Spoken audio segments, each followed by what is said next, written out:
Buenos días, mi nombre es Mónica, de la organización de IFAES y Smart Data Summit, y quiero daros la bienvenida a este evento virtual organizado junto con Informática. Comentaros un par de cosas respecto al funcionamiento del mismo. Al finalizar el debate o incluso dentro de la propia sesión, responderemos a todas aquellas dudas que les puedan ir surgiendo. Para ello, pueden plantearnos cualquier cuestión a través de la sección Preguntas del panel de control que tienen a la derecha de sus pantallas. Por otro lado, cuando abandonen la sesión, les aparecerá en pantalla un pequeño cuestionario que agradeceríamos que completaran. Comenzamos ya dando paso a Bernardo Godard, Country Manager de Informática y moderador de este evento virtual. Bernardo, cuando quieras, puedes comenzar. Pues muchas gracias, Mónica. Buenos días a todos y bienvenidos a este webinar. En primer lugar, pues quisiera presentar a las personas que van a estar con nosotros como panelistas en este webinar, empezando por Carmen Reina García, Head of Data Culture en Orange.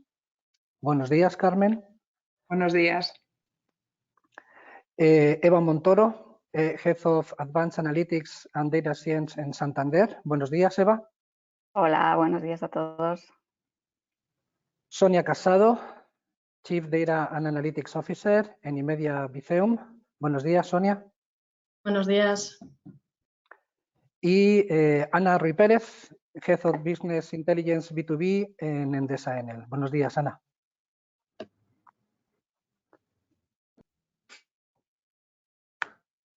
Buenos días, Ana.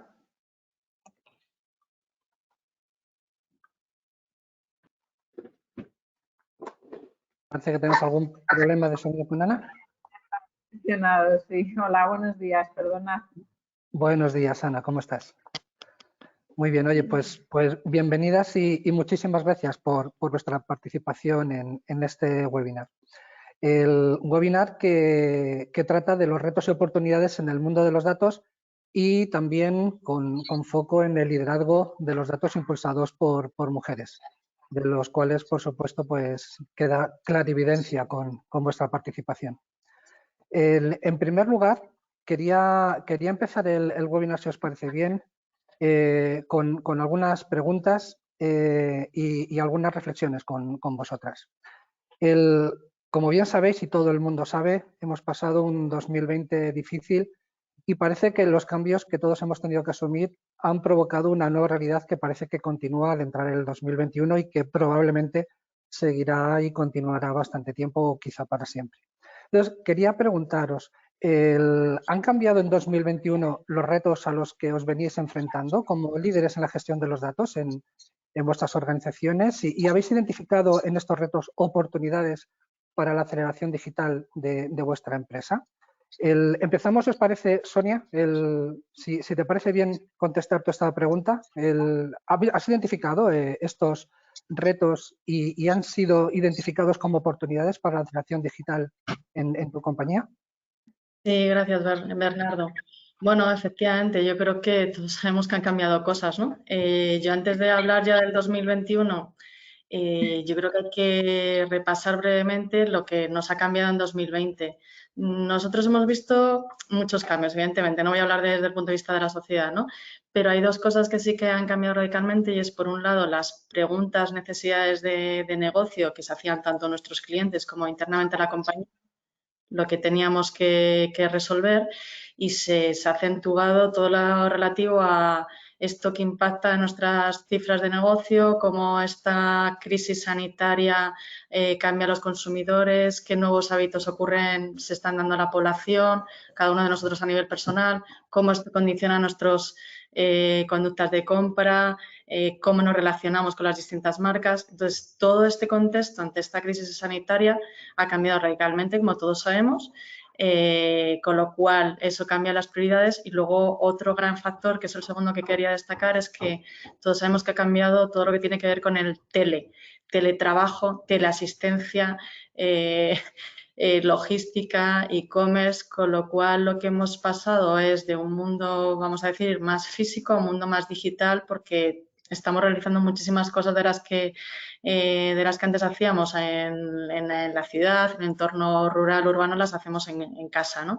Entonces, ese mundo físico ha cedido importancia al mundo digital y eso tiene impactos en el acceso a los datos, al mantenimiento de los procesos que gestionamos desde las empresas, etcétera. Bueno, sin ir más lejos, todos estamos viendo que se están disparando todo lo que tiene que ver con las compras de software colaborativo, ¿no?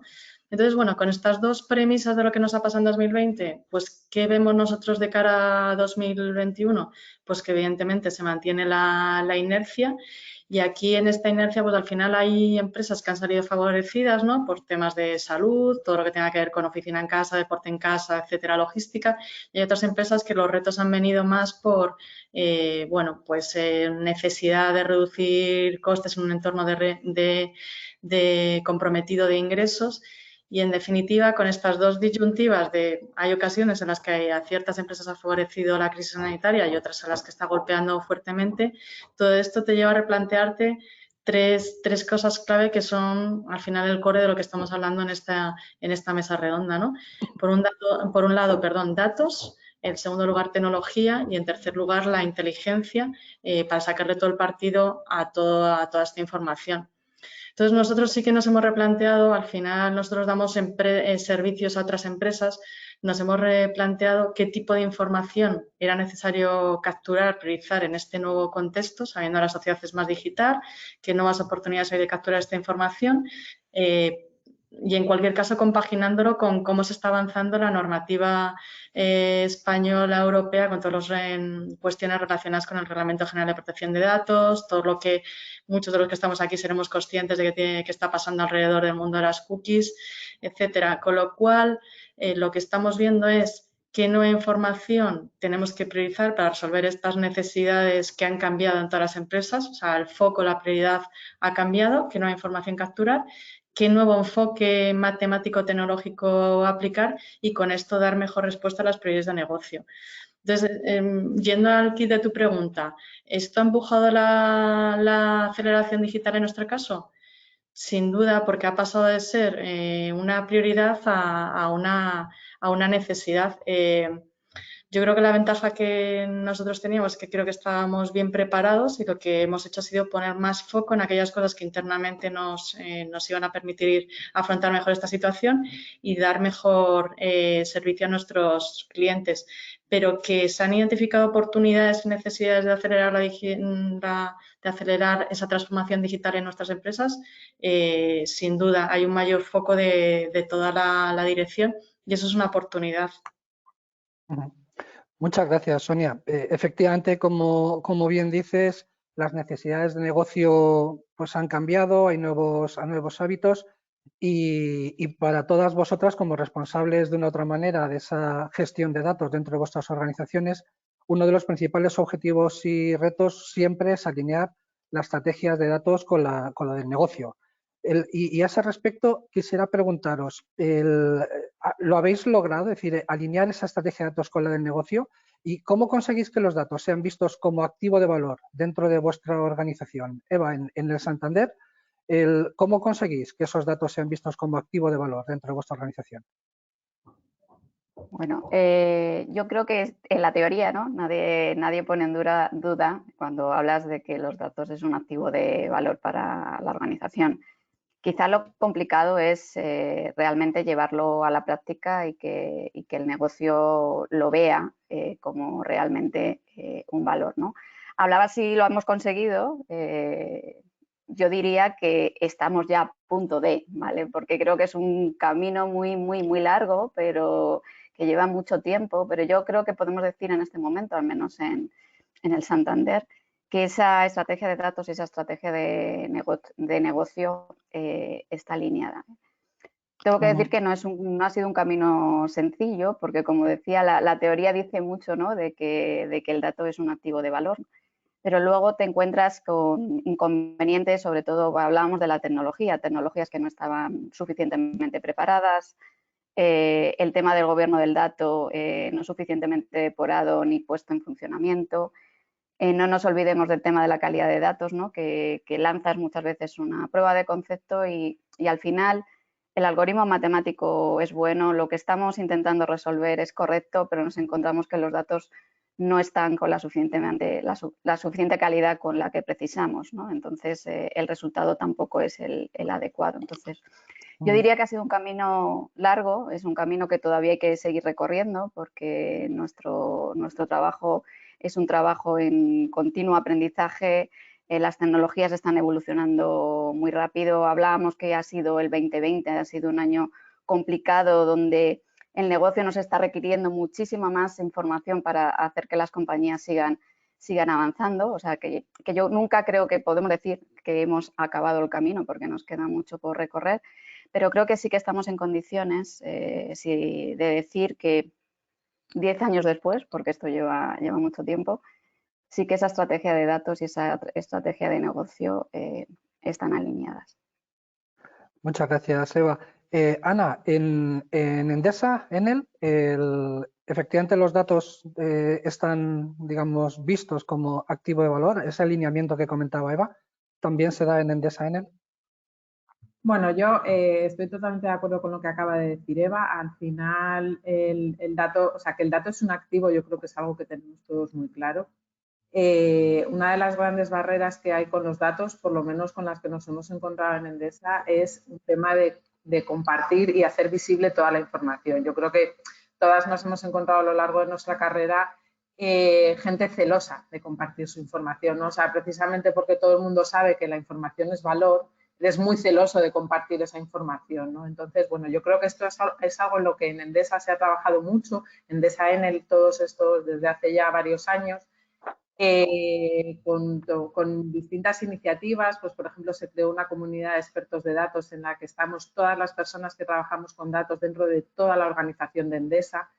Dentro de otro caso es que, por ejemplo, dentro de la comercializadora, que es donde yo estoy, se ha creado un chapter específico de temas de Advanced Analytics y datos, de forma que todas las unidades de negocio estamos trabajando conjuntamente para unir sinergias, para obtener valor de lo que otros compañeros están haciendo. Entonces, yo creo que una de las grandes barreras que hay en el tema del valor del dato, que es los hilos de información, lo celosa que es la gente a la hora de compartir la información, yo creo que esto en Endesa es algo que tenemos ya muy avanzado y estamos consiguiendo que quizá a nivel de dirección incluso se esté impulsando mucho, ¿no?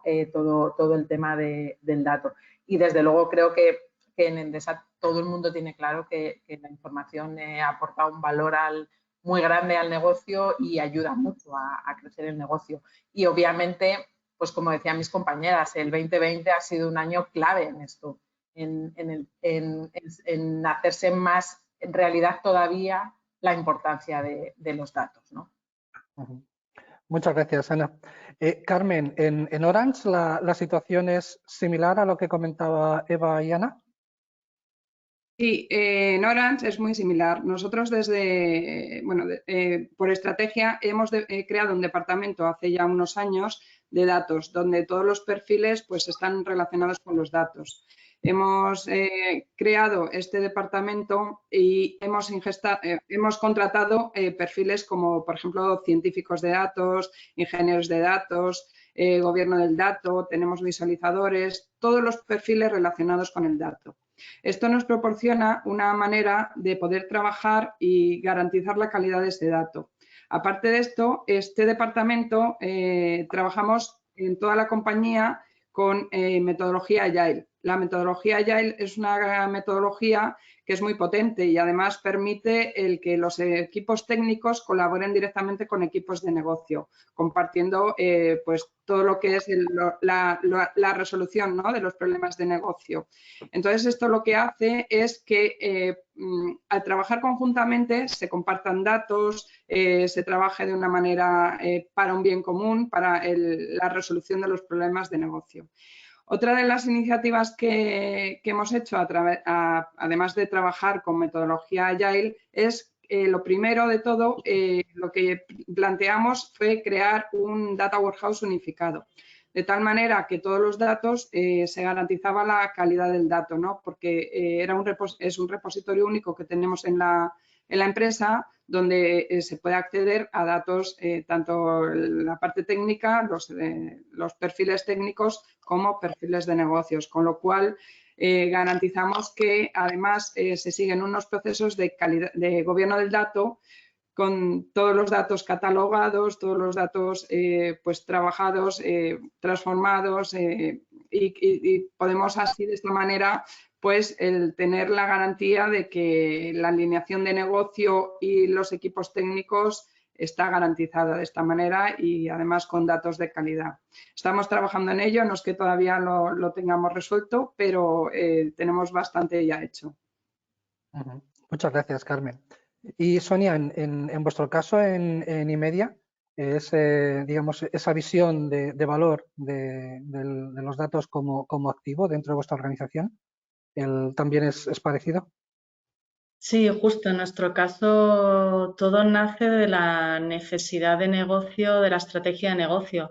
Entonces, eso nos ha llevado a ser muy consecuentes y muy prácticos en toda la estrategia de datos y de tecnología.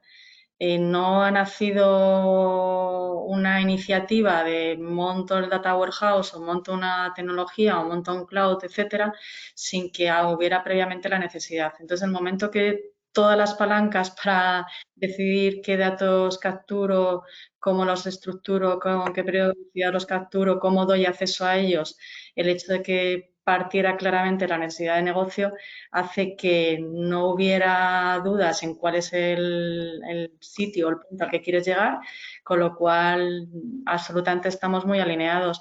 Fíjate que una de las cosas que nos ha pasado a nosotros es que precisamente en los meses que llevamos viviendo con esta crisis sanitaria, una de las cosas que nos pasaba era que, bueno, el planteamiento que igual teníamos de cuáles son los datos prioritarios y cómo era necesario por el resto de las personas de la empresa acceder, pues ha cambiado ligeramente con el teletrabajo, ¿no? Entonces, vuelve a ser un ejemplo de que han cambiado las prioridades, las necesidades. De nuevo, lo que marca es qué necesitamos desde el punto de vista de negocio y eso se traslada inmediatamente a la estrategia de datos y de tecnología.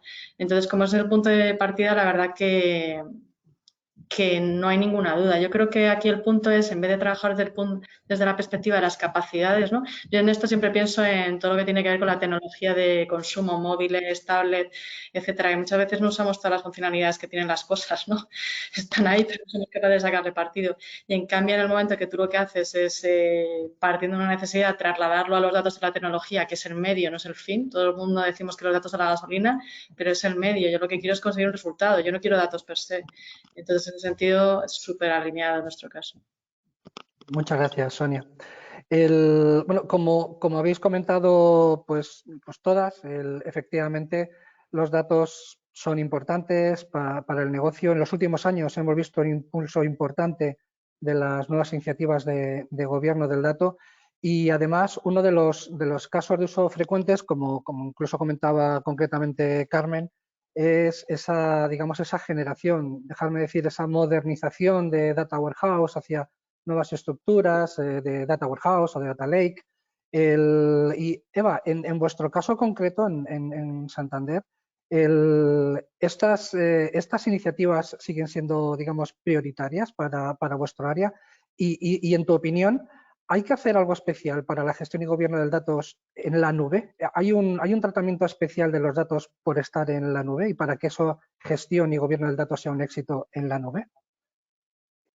Bueno, en la parte de si sigue siendo una prioridad, evidentemente sí, es una de las prioridades. Otra cosa es que ya estamos muy avanzados, ¿no? Claro. Digamos que ya es más mantenimiento, mejora y asentamiento de lo que estamos, de lo que habíamos hecho, lo que veníamos haciendo ya durante estos 10 años, ¿no? Como comentaba Carmen, al inicio hubo más un planteamiento de todos los datos al Data Lake, un Common Data en ese lago de datos. Yo creo que luego a nosotros la experiencia nos ha ido llevando a que quizás no era necesario todos en un único punto. Sí que a lo mejor el dato solo en un único sitio sí, pero no necesariamente en un único punto. También hay que entender que en nuestro caso estamos hablando de que estamos en distintas geografías, con distintas jurisdicciones y el hecho de tener que gobernar toda esa información también lo hace más complejo determinados puntos. A día de hoy, por ejemplo, en nuestra área en particular, en el área de Corporate and Investment Banking, lo que hemos estirado más a poder tener Data Hub, ¿no? En lugar de donde tenemos datos específicos, pues los datos de cliente en un único sitio, los datos de un negocio correspondiente en un único sitio, y luego lo que hacemos a través de otras tecnologías, como pueden ser técnicas de virtualización y demás, ponerlo a disposición de la compañía, ¿no? En cuanto a lo que me comentas sobre la cloud, yo creo que el gobierno del dato, los requerimientos que tienes son exactamente los mismos, cloud y no cloud. ¿Qué inconvenientes puede tener la cloud en el tema del gobierno del dato? Yo creo que básicamente el tema de la seguridad, como de todos es sabido, y en nuestro caso vuelvo a comentar el tema de las diferentes regulaciones. Nosotros, al estar en diferentes geografías, nos tenemos que muchas veces plantear cuando estamos hablando de cloud, incluso cuando estamos hablando de proveedores externos que usan esa cloud, qué datos somos los que vamos a poner allí, porque nos podemos estar encontrando con datos de Brasil que a lo mejor los estamos colocando en Irlanda, ¿no? Y esas cosas nos hacen muchísimo más complejo ese gobierno, llevándonos al final a hacer tratamientos de cloud híbridas, ¿no? para cubrir todas estas casuísticas. Pero evidentemente sí, es una prioridad los temas de Data Warehouse, Data Lake en la compañía, y sigue siendo el principal motor en la línea más técnica del CDO. Ajá. Muchas gracias, Eva. Como tú bien comentabas, en organizaciones, dejadme decirlo así, complejas, y todas las vuestras lo son organizaciones grandes con una estructura organizativa importante, y son organizaciones pues, muy importantes e internacionales en la mayoría de los casos. Entonces, normalmente esa estructura compleja supone una estructura de datos compleja, supone un gobierno de datos complejo y, en general, digamos, un tratamiento que es complejo. En ese sentido, lo que sí hemos visto en los últimos tiempos es que la inteligencia artificial es un recurso cada vez más utilizado y cada vez más necesario para poder gestionar problemas complejos en grandes organizaciones como las vuestras. La automatización del procesamiento de todo tipo de documentos, el procesamiento del lenguaje natural para mejorar experiencia con clientes u otros usos, son, por supuesto, algunos de las posibles aplicaciones. Pero en general, digamos, en lo que es el ciclo de vida global de un proyecto de inteligencia artificial, que por resumirlo muchísimo, digamos, podríamos dividirlo en 3 fases: en preparar los datos relevantes, en entrenar el algoritmo y en probar los algoritmos entrenados, ¿no? En ese sentido, ¿cómo pensáis que se gestionan los proyectos de inteligencia artificial desde un punto de vista del gobierno de los datos y de los procesos involucrados? Carmen, en vuestro caso en Orange, esta realidad, ¿cómo lo veis? Pues nosotros desde Orange lo que hemos hecho es invertir mucho en habilitadores técnicos que nos permiten el flujo de los datos de un sitio a otro, ¿no? Implicando también la automatización de la ingesta, por ejemplo, también el tratamiento de todos estos datos, tanto en el Data Warehouse como en el Data Lake, y luego también los procesos de inteligencia artificial, que también tenemos habilitadores que nos permiten el generar modelos, modelos de Machine Learning, y nos permiten dar soluciones al negocio, ¿no? Todo este flujo de datos está controlado por un proceso de gobierno del dato. No solo la parte de consentimiento de los usuarios y la privacidad, sino también en la parte de inteligencia artificial. Lo que estamos empezando a hacer es regular que todos esos datos tengan también gobierno y ética de la inteligencia artificial, ¿no? Nos planteamos la posibilidad, la necesidad más que posibilidad de establecer una serie de procesos gobernados que lo que harán es garantizar que ese dato no tenga sesgos, no sea discriminatorio y poder utilizar esos datos de una manera más responsable, ¿no? Pues todo esto, el proceso que hemos creado en Orange es que hay una capa de gobierno del dato que, desde la ingesta del dato hasta la puesta en producción de estos modelos, guía todos los procesos para garantizar que todos estos datos que estamos utilizando sean de calidad, que garanticen la privacidad y la seguridad además. Muchas gracias, Carmen. En vuestro caso, Sonia, en Imedia, ¿cómo veis esa gestión de los proyectos de inteligencia artificial desde un punto de vista del gobierno de los datos y de los procesos involucrados? Bueno, lo cierto es que Carmen lo ha explicado fenomenal, o sea que no voy a repetir porque es verdad, o sea, la clave es tanto la captura del dato, si lleva implícito sesgo, ¿no? Que cada vez vemos más noticias en prensa que lo pone de manifiesto, ¿no?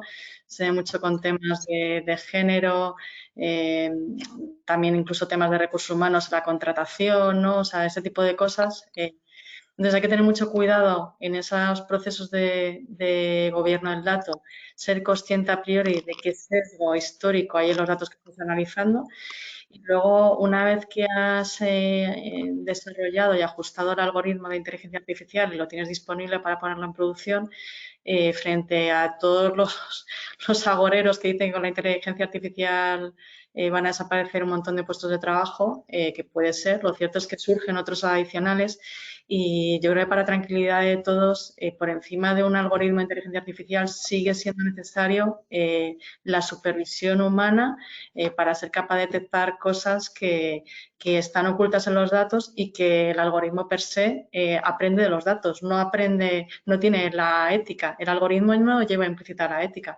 Somos las personas que trabajamos en este campo los que tenemos que aplicar la ética posterior una vez que tenemos ajustado el algoritmo para muchas veces aplicar reglas de negocio adicionales antes de poner en producción y que, bueno, pues que en base a un algoritmo se priorice, no sé, la atención de ciertas llamadas o ciertas recomendaciones de ciertos productos en las compañías. Entonces, desde la perspectiva del gobierno del dato, no me alargo porque es que lo ha explicado fenomenal Carmen. Y yo creo que lo que sí que destacaría es otra perspectiva, por añadir otro punto de vista.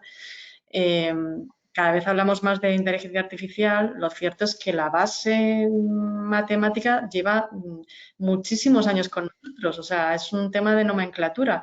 Lo que ha cambiado realmente es la capacidad de computación que nos hace aplicarlo a muchas más facetas del día a día y que hay mucho más datos.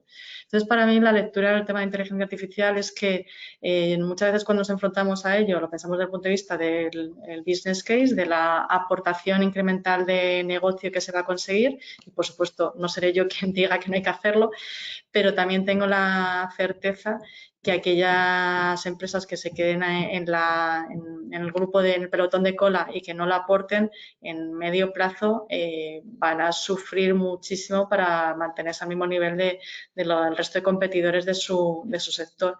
Entonces, yo entiendo perfectamente, y más con los tiempos que corren, que además de hacer una excelente gestión del gobierno del dato, hay que ponerlo todo desde un prisma de utilidad para los consumidores, etcétera, y interno de la empresa, pero que a la vez creo que es que no hay dudas, que hay que aplicarlo. No sé, es como si tú quieres ir de Madrid a Barcelona, sí, tú puedes ir andando o puedes ir en un vehículo motorizado. En un vehículo motorizado cuesta dinero y el objetivo final lo has conseguido, llegas a Barcelona.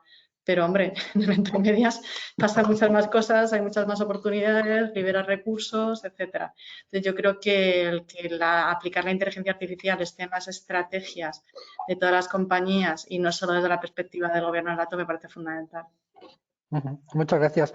Hay una pregunta de las personas que están con nosotros en el webinar que tiene que ver con inteligencia artificial y si os parece la planteo ahora porque viene al hilo, si os parece bien. Nos preguntan cómo han afectado los cambios de tendencia y comportamiento de los clientes debido a la COVID-19 en vuestros modelos predictivos, forecasting y cómo los habéis solventado. ¿Quién lo contesta? ¿O quiénes les dais vuestro punto de vista? Si queréis, empiezo yo. Ha sido apasionante porque, a ver, siempre hay inercias en los comportamientos de los consumidores, en lo que las empresas ofrecen y, evidentemente, las prioridades han cambiado. Entonces, lo primero que ha ocurrido es que, claro, cuando tú construyes un algoritmo de inteligencia artificial, la base de todo esto son los datos históricos.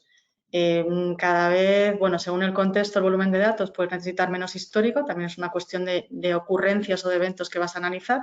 Entonces, lo primero que hemos necesitado es entender en esa captura de datos que hacíamos en qué momento estábamos preparados para identificar un nuevo patrón y cómo ese patrón estaba condicionando por la respuesta, no lo sé, ante te propongo la compra de este producto o te propongo atenderte en teleasistencia de salud de esta determinada forma.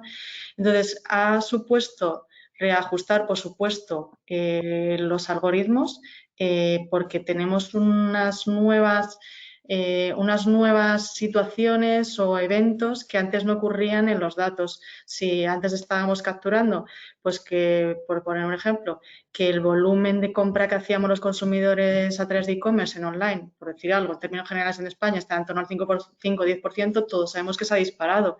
Entonces, la duda era ver en qué medida eso se dispara, se puede activar y sacar una oportunidad que gracias a un algoritmo que lo detecta quiénes son las personas más propensas, puedes incrementar su cesta de compra, su recurrencia a través de e-commerce. Entonces, esto ha requerido yo diría que en un gran rango de algoritmos repensar si solo con el calibrado automático de Machine Learning era suficiente, si necesitamos replantearnos nuevos juegos de datos que nos permitiera detectar esta tendencia y, en definitiva, reajustar esos algoritmos para poderlos aplicar a negocio rápidamente.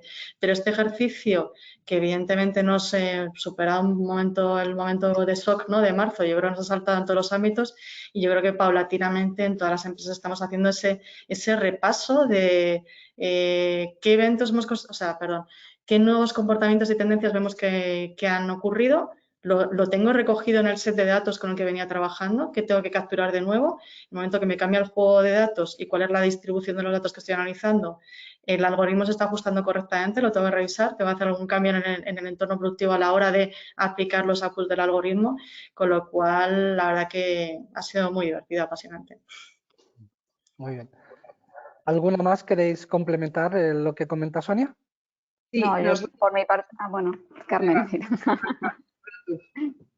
No, yo reportar lo que dice Sonia y a pesar de que, hombre, no es para decir que este momento es un momento bueno, pero para nadie, pero sí que es cierto desde un punto de vista de datos y desde un punto de vista matemático es un momento muy interesante porque no hay nada más que nos guste más a un matemático que de repente te venga un cambio que tu historia no lo recoge, ¿no? Entonces se te presenta para dentro de ti, dentro del equipo, un reto súper importante de ajustar esos algoritmos y luego adicionalmente estamos enriqueciendo nuestro conocimiento, o sea, nos encontramos ante una situación inédita, no había sucedido antes y eso lo que nos hace es precisamente enriquecer y conocernos. Entonces, desde un punto de vista matemático y aislándome, por favor, de todo lo que estos problemas esta crisis nos está provocando a todos, es un momento muy interesante para nosotros y muy bueno.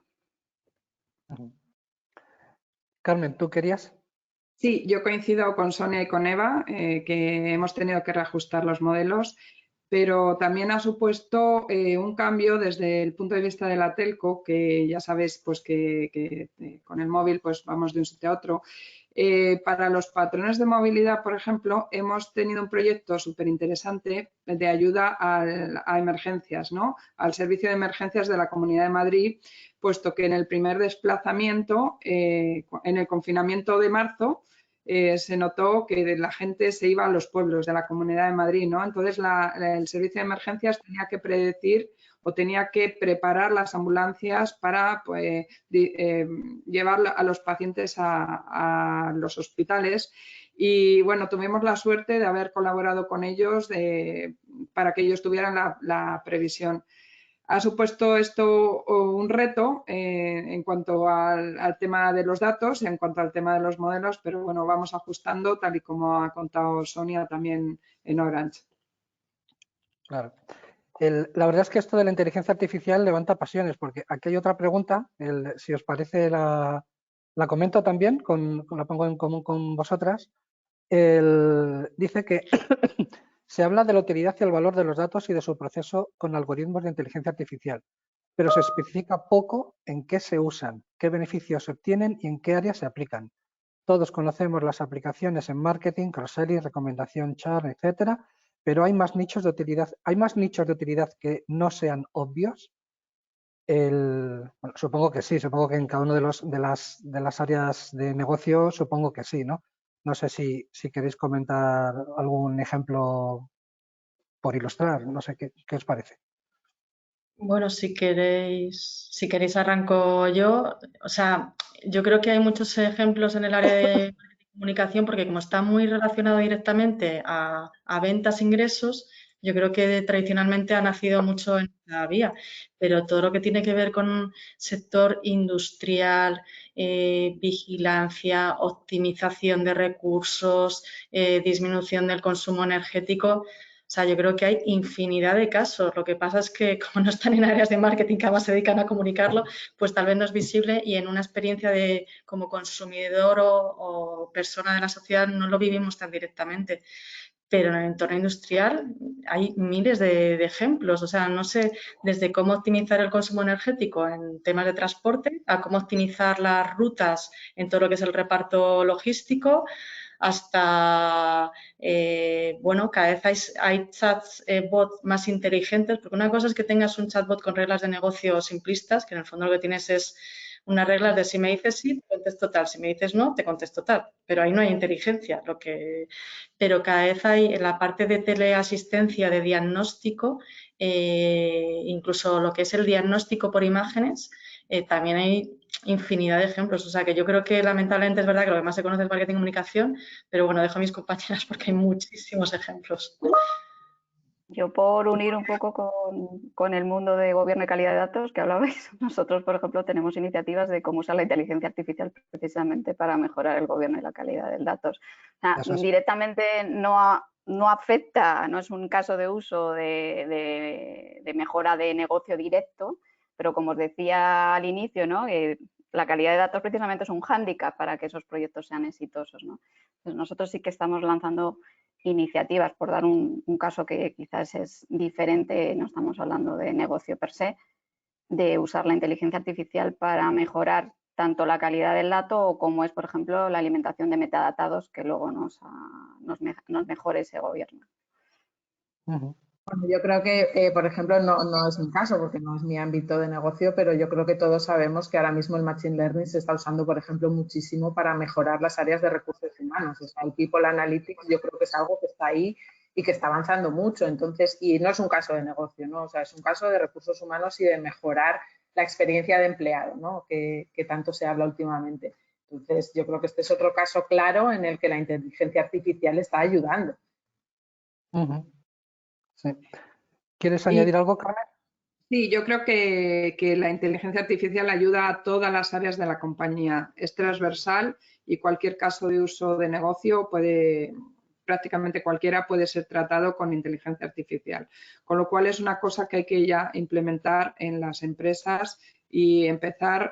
Tenemos ahora todas las oportunidades. Tenemos cloud, que es muy barato. Tenemos ya software que es open source, que se lo puede utilizar cualquier pequeña empresa, las grandes, todo. Entonces ya hay que pensar en que es una manera disruptiva, ¿no? de avanzar en la empresa.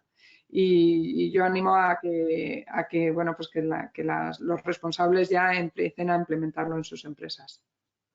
Claro.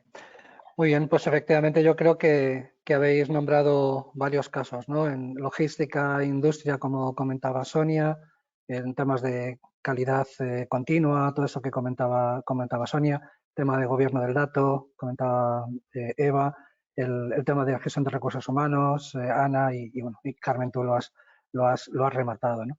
Si os parece, continuamos un poco con la mesa. Desde luego, antes comentabais que uno de los usos de esa inteligencia artificial tenía que ver, por ejemplo, con el flujo de los datos dentro de la organización, para llevar los datos, como decíais, ¿no? de un sitio a otro. En ese sentido, y también lo habéis comentado un poco respondiendo en preguntas anteriores, se ha hablado mucho de esa eliminación de silos, de esa democratización del dato como una de las consecuencias positivas de un proyecto adecuado de gobierno del dato. pero esta democratización también puede suponer un cambio en la organización, yo creo que supone un cambio en la organización, e incluso es posible que un cambio en principios de la cultura corporativa. Y en ese sentido quería preguntaros, ¿habéis visto que este cambio se haya producido en vuestra organización? Es decir, este cambio en la cultura corporativa, en un cambio organizativo por esa democratización de los datos y eliminación de silos, y si efectivamente ha aparecido, ¿cómo lo habéis gestionado? Es decir, ¿qué efectos más positivos o menos positivos habéis visto que se haya producido con este cambio? Eva, ¿en Santander?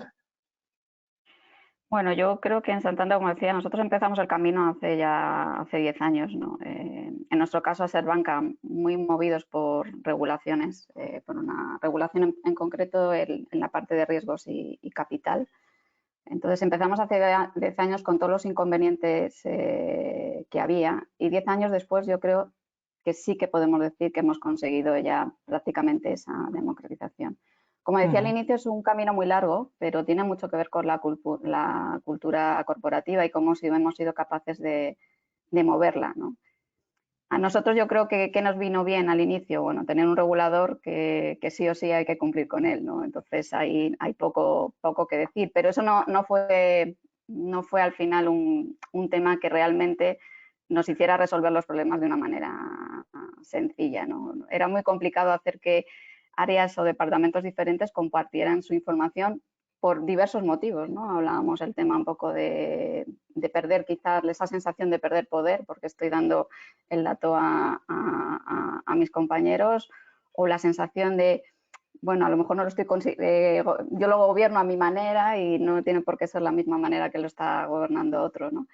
Pero vino todo un poco acompañado por toda la organización. En primer lugar, potenciado por el propio board, por el propio consejero delegado liderando esa iniciativa. Y luego, a través de equipos fuertes, que yo creo que Carmen podrá hablar muy bien de todos esos equipos de cultura que se montan en las organizaciones, en la que a través de formación, a través de divulgación, vas haciendo a la compañía ir cambiando un poco ese mindset que tiene en relación al tema de compartir la información. Y por mi parte creo que luego lo más relevante es convencer con el hecho, ¿no? No solo con la teoría, no solo porque venga un mandato de arriba, sino porque en el día a día los que estamos abajo trabajando en esos equipos Agile o en esos grupos de trabajo donde nos juntamos, donde se juntan los tecnólogos, se juntan los científicos de datos, se juntan negocio y diferentes negocios, porque al fin y al cabo para sacar ese valor necesitamos unir información de diferentes áreas, ellos mismos se dan cuenta que todos se ven favorecidos, ¿no? Y ahí es cuando realmente has conseguido esa democratización. Pero es camino largo, pero yo creo que sí que puedo decir que ya estamos, o sea, ya estamos. Gracias, Eva. Y Carmen, efectivamente, tú como responsable de la cultura del dato dentro de Orange, ¿cuál es tu punto de vista al respecto? Pues yo creo, coincido con Eva totalmente, creo que es fundamental el dotar a toda la organización de una cultura del dato. ¿En qué consiste la cultura del dato? Pues consiste en que sean conscientes de la importancia del dato, y no solo eso, sino que sepan comprender el dato, que si ven una visualización, por ejemplo, en un área de negocio, pues sepan exactamente qué les está diciendo ese gráfico, ¿no? Cómo pueden interpretar esos datos, cómo pueden utilizar esa información para su negocio.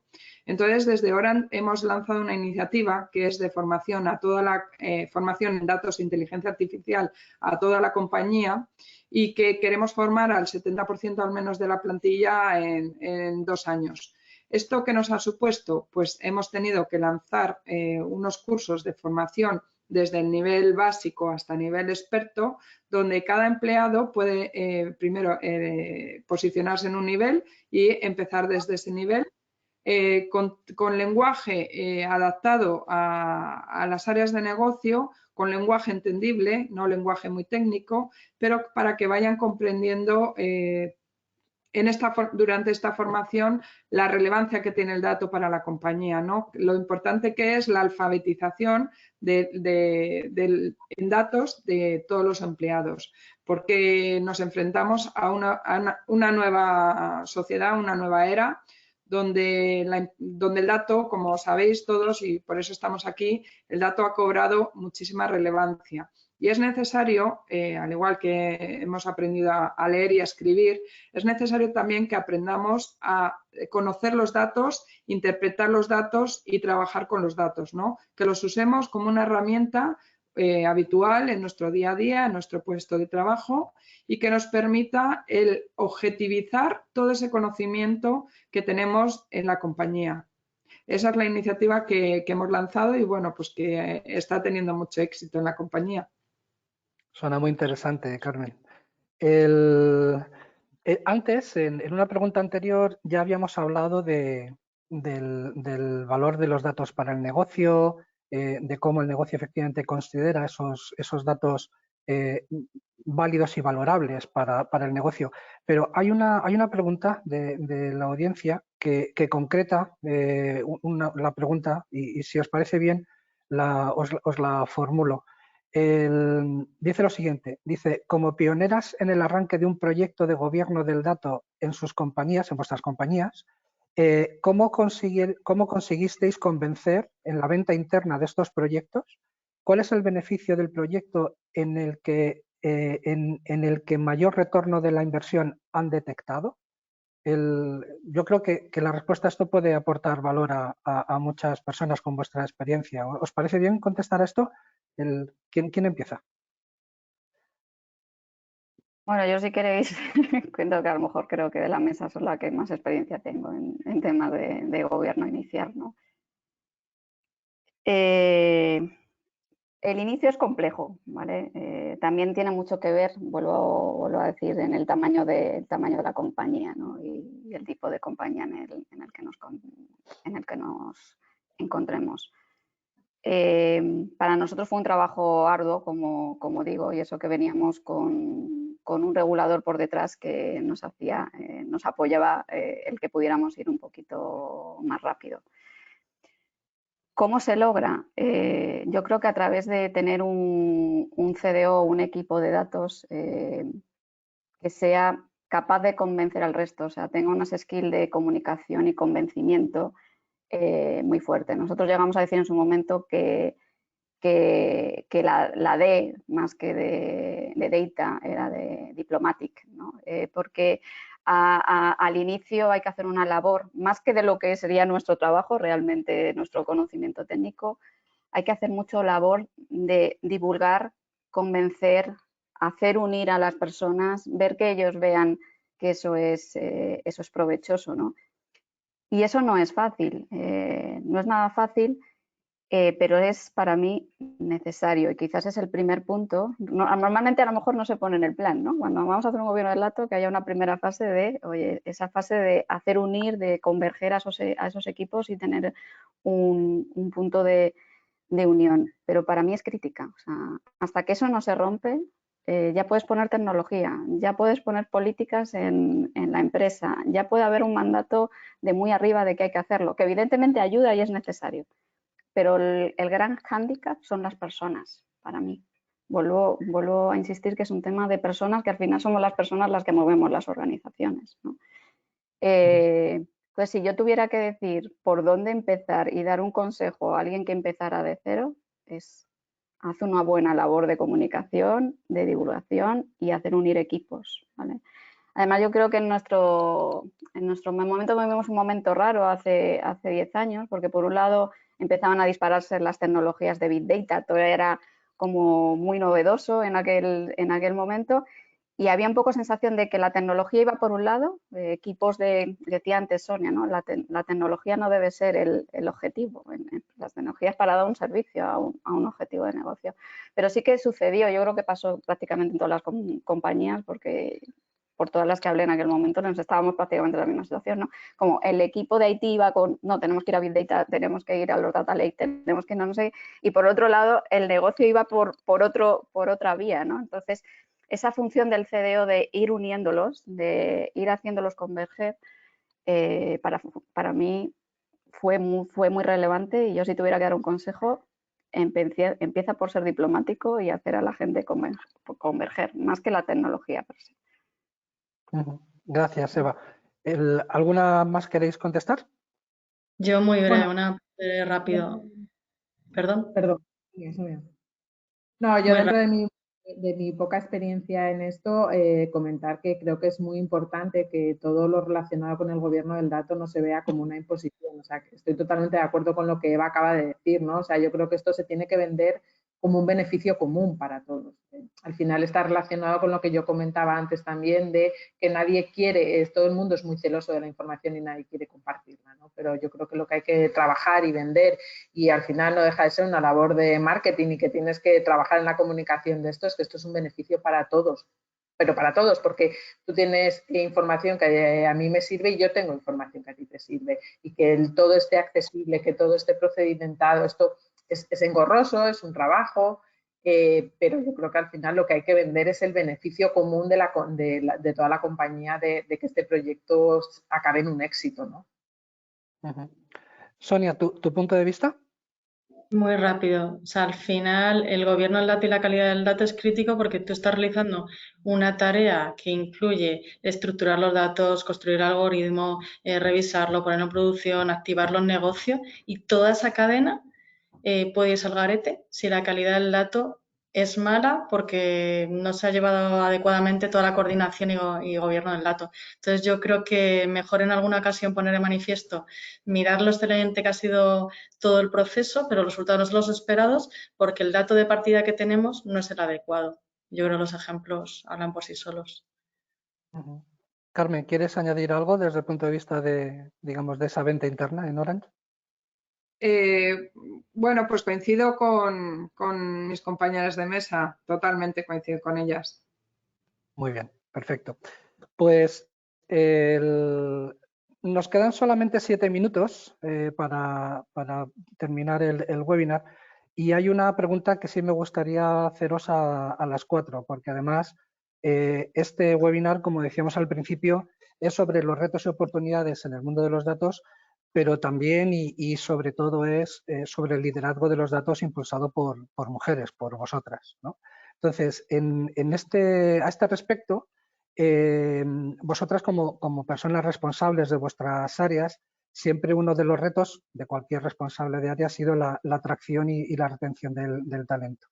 Entonces, quería que por favor nos dierais vuestro punto de vista, no solamente desde el punto de vista de a qué retos os habéis enfrentado para la atracción de ese talento en vuestras áreas de gestión de datos y analítica de datos, si hay alguna característica especial, sino también cómo creéis que se puede impulsar la contratación y promoción de más mujeres en las áreas de tecnología y de datos.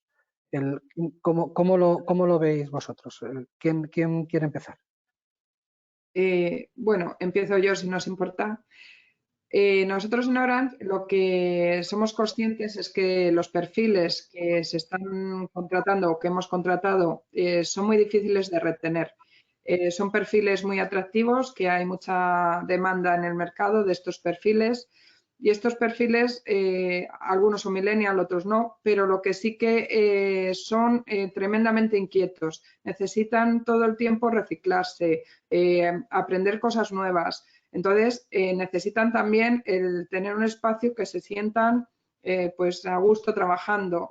No es tanto ya el dinero, el salario, sino buscan otras cosas. Entonces, las organizaciones se tienen que adaptar a este nuevo tipo de perfil, pues ofertándoles pues un espacio, o por ejemplo nosotros hemos creado pues estos perfiles, los llamamos data freaks. Entonces, no sé si lo habéis oído, nos llamamos los data freaks, y somos un grupo de datos dentro del área de datos, pues que tenemos mucha relación entre nosotros, compartimos muchas cosas, salimos juntos, y para estos perfiles pues es un amarre, porque se sienten a gusto, ¿no? Se sienten a gusto trabajando y luego pueden estar continuamente aprendiendo.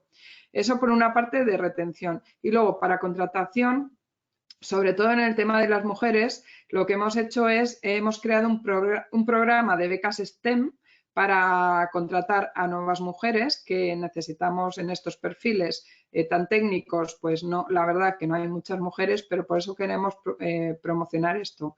Y luego también estamos haciendo acuerdos con partners que su especialidad es dar bootcamp y formaciones solo a mujeres, con lo cual nosotros tenemos acuerdo de que vayan entrando en Orange y todo. Y luego en nuestra página web tenemos una Employer Branding que es dedicada a la diversidad. Incluso estamos ya cambiando el lenguaje, ¿no?, más orientado a la diversidad para la atracción de talento femenino. Y bueno, pues internamente lo que hacemos es, tenemos foco en movilidades de mujeres a través de los KPIs, vamos monitorizando y lo que vemos es cómo promociona a la mujer dentro de la compañía, ¿no? Pero sí que somos muy conscientes de la importancia de que haya mujeres dentro de estos perfiles técnicos que aportan muchísimo a las mujeres. Muchas gracias, Carmen. Yo Eva por nuestra parte, medidas similares a las que habla Carmen en temas de becas STEM. En nuestro caso en particular nos encontramos que el tema de la diversidad es un objetivo a nivel Grupo Santander, me iría más allá de a nivel de la tecnología. Entonces están haciendo muchos esfuerzos, muchas políticas, mucha formación, mucha captación a través de becas para atraer a ese talento femenino. Pero sí que decir que en la parte, si nos centramos en la parte de datos, en la parte más de Data Science y Data Engineers, en particular nos estamos encontrando con muchísimas dificultades para encontrar ese talento femenino, pero voy a quitar incluso la palabra talento para encontrar perfiles femeninos que podamos incorporar a nuestra organización. De hecho, como para nosotros es un objetivo muy importante esa diversidad, especialmente en el área tecnológica, hemos estado haciendo estudios, el por qué cuando sale un puesto hacia afuera, apenas estaban aplicando personal femenino, ¿no? Y lo que nos hemos dado cuenta es que realmente no hay en el mercado. O sea, estamos viendo que solo un 30% de mujeres están en las universidades, que normalmente lo que estamos viendo es que la mujer a los 2 años muchas veces se retiran de esa carrera profesional o se dedican a otras áreas que son quizá menos técnicas. O sea, lo que quiero decir es que realmente nos encontramos con un problema en la sociedad.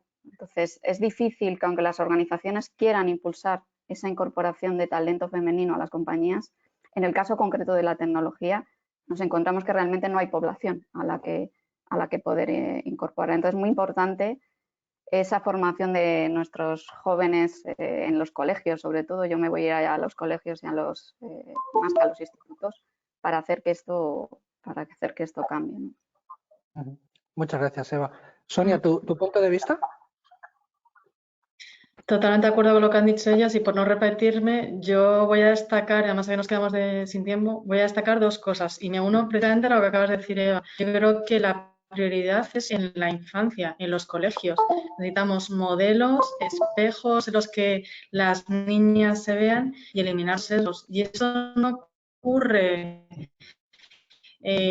cuando tienes 16 años o cuando ya estás en una formación profesional en la carrera. Eso ocurre en la infancia. Yo creo que hay muchos ejemplos en la cultura anglosajona en América. Han generado campamentos, que los llaman campamentos de verano de STEM, en los que fomentan este tipo de iniciativas y lo hacen con niñas de 8 años. Entonces, yo 2 cosas, creo que es fundamental y yo creo que como profesional yo me siento con la responsabilidad de este ámbito y siendo mujer me siento la responsabilidad de hacer de ese modelo espejo para que las niñas vean este ámbito y que esto hay que trabajarlo desde la infancia. En el World Economic Forum y en la Unión Europea la perspectiva de la necesidad de este tipo de puestos de trabajo, de roles técnicos, es abrumadora la necesidad que hay y si no empezamos a corregir este sesgo ya desde los colegios vamos a tener un grave problema en una profesión que es crítica que las mujeres no estemos presentes. A mí de verdad me parece un tema fundamental y que no se resuelve desde el mundo empresarial, salvo que estemos colaborando a nivel, ya os digo, de 6-8 años. Muchas gracias, Sonia. Ana, ¿a ti qué te parece? Bueno, yo la verdad es que creo que me voy a repetir, pero coincido plenamente con lo que acaban de comentar Eva y Sonia. O sea, yo creo que el problema está en la educación. O sea, nosotros tenemos casos de que estamos buscando becarios y cuando te pones a ver los perfiles que recibes son todo mayoritariamente hombres. O sea, el problema está en la educación, en por qué las mujeres no acceden a este tipo de carreras. Y además hay que poner de relevancia que pues quizá hace años el tema de los datos, el tema de las matemáticas, la estadística, pues no estaba tan de moda, ni tan en boga, ni tan en boca de todo el mundo, ¿no? Pero hoy en día es algo que se sabe que tiene un futuro profesional muy grande. ¿Y por qué no están las mujeres ahí, ¿no? O sea, yo aquí coincido plenamente y creo que tenemos desde las empresas responsabilidad en involucrarnos en esto para que la mujer esté muchísimo más presente de lo que está en temas de datos. Esto en cuanto a mujeres. En cuanto al tema de la atracción de talento, por ejemplo, alguna de las medidas que se ha implantado en Endesa, porque obviamente la competencia que hay para contratar este tipo de perfiles a día de hoy es muy grande porque hay mucha oferta, pues una de las cosas que, por ejemplo, hemos hecho en Endesa ha sido un poco deslocalizar esto, ¿no? Pues obviamente la oferta es mucho mayor en ciudades como Madrid y Barcelona, especialmente en Madrid. Entonces, nosotros estamos tratando de irnos fuera de estas grandes ciudades a buscar el talento, ¿no? O sea, tratar de deslocalizar estas posiciones para encontrar talento en nichos, en ciudades, en provincias donde la competencia o la oferta de empleo no es tan grande como pueda ser en Madrid y Barcelona, ¿no? Y bueno, es lo que estamos haciendo en Endesa y de verdad creo que en el mundo de la mujer tenemos una responsabilidad muy grande, las grandes compañías especialmente, todo el mundo, pero las grandes compañías tenemos que hacer algo en esto. Muy bien, pues bueno, son ya 2 minutos pasadas las 11. Pues nada, sobre todo daros las gracias a las 4. Habéis hablado de que hay que tener modelos de referencia. Sin ninguna duda, las 4 sois un modelo de referencia para niños, para niñas, para jóvenes y para adultos. Con lo cual, mi enhorabuena y mi agradecimiento por haber participado con nosotros en este webinar. Muchísimas gracias a los asistentes y, por supuesto, muchísimas gracias a vosotras 4. Gracias Muchísimas a gracias por vosotros. todo. Gracias a todos. Gracias. Un placer.